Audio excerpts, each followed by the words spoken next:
Students हम लोग आज है मैकेनिक्स है, उसका यूनिट 1 हम स्टडी करेंगे। तो मैकेनिक्स का जो पेपर है वो पूरा जो है पार्टिकल की जो पोजीशन है उसके बारे में, पार्टिकल की स्थिति है उसके बारे में स्टडी करने के उसमें है। तो फर्स्ट यूनिट है, उसमें जर्नल इंट्रोडक्शन है, फ्रेम ऑफ रेफरेंस निर्देश तंत्र के बारे में। तो जब भी कोई पार्टिकल होता है वो अगर अपनी पोजीशन को, स्थिति को चेंज नहीं करता है ना, समय समय के सापेक्ष में, समय विथ रिस्पेक्ट टू टाइम, तो जो ऑब्जर्वर है वो क्या करेगा, वो पार्टिकल को उसी पोजीशन में देखेगा और पार्टिकल को कौन सी पोजीशन में, स्थिर यानी रेस्ट पोजीशन में कहा जाएगा। लेकिन अगर पार्टिकल की पोजीशन है वो चेंज हो रही है, बदल रही है ना, उसकी जो पोजीशन है वो बदल रही है विथ रिस्पेक्ट टू टाइम के रिस्पेक्ट में, तो जो ऑब्जर्वर है वो पार्टिकल की पोजीशन को अलग अलग रेफरेंस फ्रेम में अलग अलग समय पे देखेगा, है ना, अलग अलग पोजीशन उसको देखने को मिलेगी अलग अलग समय पे। तो इसको पार्टिकल का मोशन वाली स्टेट कहा जाता है। तो पार्टिकल की जो स्टेट होती है, स्थिति होती है, वो रेस्ट और मोशन, या वो स्थिर होगा या गतिशील होगा, है ना। दो प्रकार की उसकी स्टेट होती है, या तो वो रेस्ट या स्थिर पोजीशन में होगा या गतिशील मोशन में होगा। तो मैकेनिक्स जो है वो फिजिक्स की वो ब्रांच है जहाँ पर हम पार्टिकल जब मोशन में होता है उसकी हम है ना, उसके बारे में हम स्टडी करते हैं, पढ़ते हैं। तो मैकेनिक्स इसमें पार्टिकल की पोजीशन को जानने के लिए, उसके बारे में जानने के लिए हम एक रेफरेंस फ्रेम निर्देश तंत्र लेते हैं। इसमें निर्देश तंत्र में जो सबसे सिंपल और सरल जो निर्देश तंत्र है वो कौन सा है, कार्तीय निर्देश तंत्र है, कार्टेशियन कोऑर्डिनेट सिस्टम है। तो कार्टेशियन कोऑर्डिनेट सिस्टम भी दो प्रकार के होते हैं, left handed Cartesian coordinate system, ये जिसको हम दक्षिणावर्ती बोलते हैं, और दूसरा होता है right handed Cartesian coordinate system, जिसको हम वामवर्ती बोलते हैं। ये उसको इस तरीके से हम दिखा सकते हैं। ये हो गया कार्टेशियन कोऑर्डिनेट। ये सपोज ये ऐसा बिंदु पॉइंट होता है जहाँ पर जो तीनों निर्देश तंत्र है, जैसे हमें पता है कार्टेशियन कोऑर्डिनेट को हमें तीन निर्देश तंत्र से बताया जाता है। एक्स वाई, तीन एक्सिस होते हैं उसके, एक्स वाई और जेड एक्सिस। तो वो जहाँ पर मिलते हैं उस पॉइंट को हम ओ पॉइंट कहते हैं, ऑब्जर्वर पॉइंट उसे कहा जाता है। इसमें जो ये वाला जो निर्देश तंत्र है उसको वामवर्ती यानी राइट हैंडेड निर्देश तंत्र बोलते हैं, और ये है उसको हम लेफ्ट हैंडेड यानी दक्षिणावर्ती कार्तीय निर्देश तंत्र उसको कहा जाता है। इसमें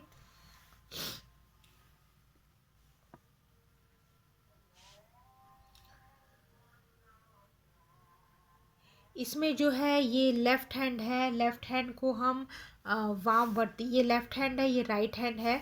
तो लेफ्ट हैंड है उसको हम वामावर्ती बोलते हैं, वामावर्ती, है ना, वामावर्ती निर्देश तंत्र। और राइट हैंडेड है उसको हम क्या कहते हैं, दक्षिणावर्ती, दक्षिणावर्ती निर्देश तंत्र। तो ये इसमें आपको ध्यान रखना है। और ये तीनों जो है वो एक दूसरे को क्या होने चाहिए, परपेंडिकुलर होने चाहिए। ये वाला जो है उसको आपने इस तरीके से, ऐसे ये जेड एक्सिस को, सॉरी ये वाई इसको लिया है, तो ये वाई एक्सिस ऐसे दिखाना है, तो ये लाइन इसमें नहीं आएगी।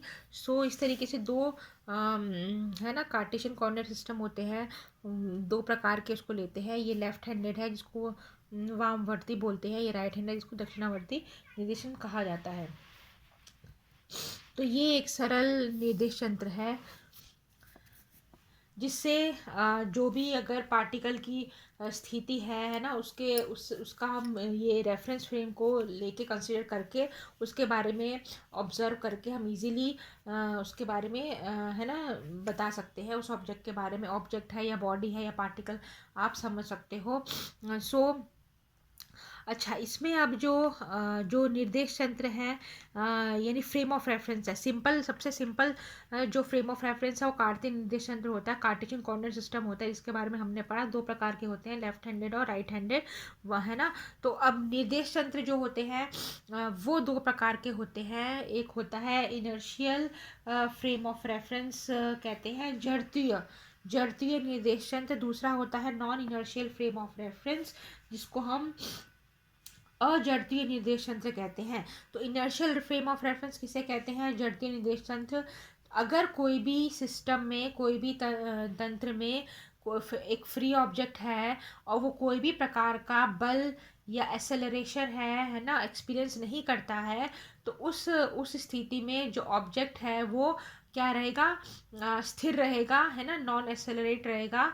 तो उसको क्या कहा जाता है? उसको इनर्शियल फ्रेम ऑफ रेफरेंस कहा जाता है। तो इनर्शियल फ्रेम ऑफ रेफरेंस है जिसमें कोई भी एक्सटर्नल फोर्स हो गया, है ना, सो ऑब्जेक्ट पे नहीं लग रहा है, यानी कोई भी प्रकार का एक्सेलरेशन नहीं लग रहा है, तो उस समय जो फोर्स या एक्सेलरेशन है वो क्या, एक्सेलरेशन क्या हो जाता है? ये क्या है? एक्सेलरेशन है। फोर्स को हम F is equal to M A से बताते हैं, D square acceleration D square R by D square, वो क्या हो जाता है? ज़ीरो हो जाता है। सो उस केस में जो वेलोसिटी, जो वेग मिलेगा वो क्या रहेगा? कांस्टेंट रहेगा, है ना। D square R by D T square को D V by D T भी लिख सकते हैं, तो ये ज़ीरो रहेगा, यानी वी कांस्टेंट इसमें रहेगा। सो इसमें इस फ्रेम में, इनर्शियल फ्रेम ऑफ रेफरेंस में, जड़तीय निर्देश तंत्र में पार्टिकल जो है वो कांस्टेंट वेलोसिटी के साथ मूव करता है, जब हमें कोई भी उसको एक्सटर्नल फोर्स नहीं दे रहे हैं, और इसको लॉ ऑफ इनर्शिया भी कहते हैं। इनर्शियल फ्रेम ऑफ रेफरेंस को लॉ ऑफ इनर्शिया भी कहते हैं। दूसरा है non inertial frame of reference. Non inertial frame of reference किसको कहते हैं?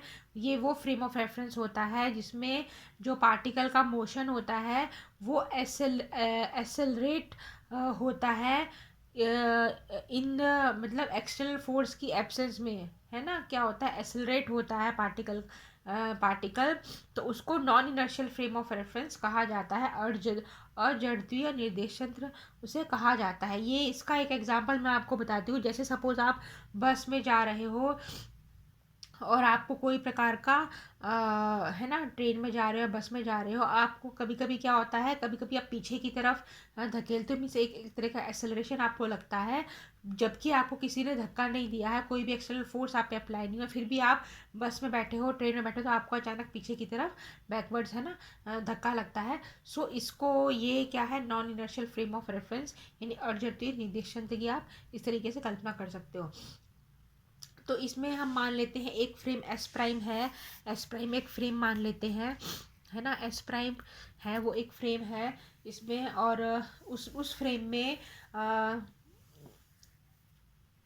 जो एक्सेलरेशन है वो क्या है? F0 है। एक्सेलरेशन उसमें क्या है? F0 ले लेते हैं। और कोई भी पार्टिकल है ना, और एक एस प्राइम फ्रेम है, दूसरा कैसा फ्रेम है? एस फ्रेम है। तो एस प्राइम फ्रेम में जो पार्टिकल है वो F0 एक्सेलरेशन से मूव कर रहा है with respect to S frame. तो दो फ्रेम है, एक एस प्राइम फ्रेम है, एक एस फ्रेम है। तो उसमें पार्टिकल, जो एस प्राइम फ्रेम है उसमें पार्टिकल कैसे मूव कर रहा है? F0 एक्सेलरेशन की तरह से मूव कर रहा है। तो एस फ्रेम में जो बॉडी होगी वो उसको क्या दिखेगा? उसको -F0 एक्सेलरेशन दिखेगा। उसको क्या दिखेगा?